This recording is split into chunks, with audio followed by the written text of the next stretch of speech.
Hello friends, आज मी एक नवीन story घेऊन आली आहे तुमच्या पुढे।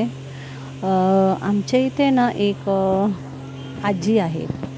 तर ना त्या आजी आहेत ना, गजरे हार वार म्हणजे विकतात, फुलं विकतात। त्यांचं कोणी नाही आहे, त्या एकट्या आहेत। त्यांचे मिस्टर पण ऑफ झालेले आहेत आणि मुलं बाळं नाही आहेत। तर ना त्या दिवशी ते मला रस्त्याने भेटले। मला ना कुणाच्या लाईफमध्ये लाईफ स्टोरी ऐकायला हे वाटतं, बरं वाटतं की म्हणजे काही प्रॉब्लेम तर नाही आहे ना त्यांच्या लाईफमध्ये, आपण काही मदत करू शकतो का त्यांची।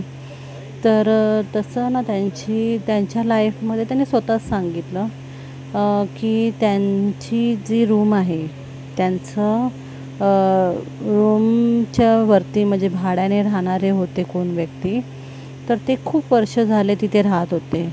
आणि त्यांची जी आई होती ती आजारी होऊन वारल्या। तर त्यांची जी प्रॉपर्टी होती, घर त्यांचं, तर त्या वरचे जे राहणारे व्यक्ती होते त्यांनी बळकावून सांगितलं यांचा वारसदार कोणच नाही आहे। आणि ते रूम लाईट बिल तिचं स्वतःच्या नावावर केलं, असं म्हणजे हे केलं। आणि ती बिचारी आपली थोडेफार फुलं बिलं विकून आपलं स्वतःला आधार म्हणजे दिवस काढते आहे। त्या व्यक्तीचं कसं होत असेल की कोणी नाही आहे आणि असे दुसरे लोक येऊन रूम बळकवत आहेत। तर तिची आता केस चालू आहे। तर देवाकडे स्वामींकडे एकच प्रार्थना करते की तिचा रूम तिला मिळावा, तिचा हक्क तिला मिळावा। पण असं कसं ना दुसऱ्याच्या प्रॉपर्टीवर आपण आपला हक्क गाजवतो।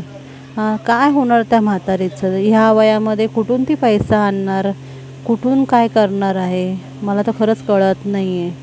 पण अशा लाईफमध्ये खूप साऱ्या अशा स्टोऱ्या आहेत की आपल्याला माहिती नाही आहे, किंवा आपल्याला असं हे करतो की अरे हिची लाईफ किती चांगली असेल ना।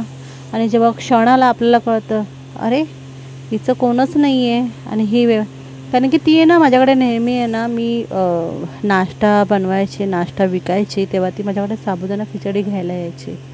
तर मला वाटायचं अरे हिची लाईफ किती मस्त चालली आहे, म्हणजे चांगला धंदा होत असेल।